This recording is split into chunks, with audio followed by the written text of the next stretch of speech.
Okay, histology of સલાઇવરી gland જોઈએ ને, એમાં સૌથી પહેલાં હોય એસિનાર સેલ્સ, જે બે ટાઈપના હોય, એક મ્યુકસ ટાઈપના હોય અને સિરસ ટાઈપના હોય. સિરસ ટાઈપના જે એસિનાર સેલ હોય શું કરે, સિક્રિટ વોટરી સલાઇવા, જે એન્ઝાઇમ રીચ હોય, એની અંદર અમાઇલેઝ હોય, એન્ઝાઇમ વધારે હોય, અને બેસોફિલિક સાઇટોપ્લાઝમ હોય. એ જ રીતે મ્યુકસ એસિનાર સેલ્સ હોય, એમાં ફોમી સાઇટોપ્લાઝમ હોય અને સિક્રિટ વિસ્કસ સલાઇવા. તો એનું મેઇન ફંક્શન શું થઈ જાય, લ્યુબ્રિકેશન અને પ્રોટેક્શન એનું મેઇન ફંક્શન હોય.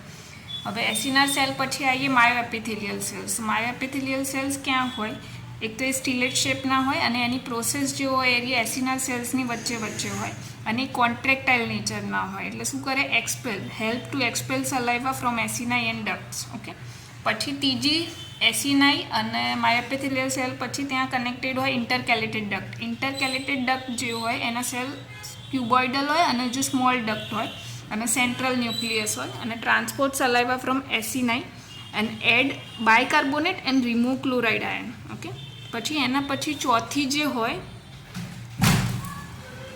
જે ડક્ટ હોય એ રહી સ્ટ્રાયટેક ડક્ટ હોય, જે ઇન્ટરકેલેટેડ ડક્ટથી મોટી હોય અને એના સેલ કોલમનર હોય અને ઇનફોલ્ડેડ બેઝલ મેમ્બ્રેન હોય અને ઇઓસિનોફિલિક સાઇટોપ્લાઝમ હોય અને મોડિફાઈડ સલાઇવા Na+ અને ક્લોરાઇડને રીએબ્ઝોર્બ કરી દે અને K+ અને HCO3 ને સિક્રેટ કરે.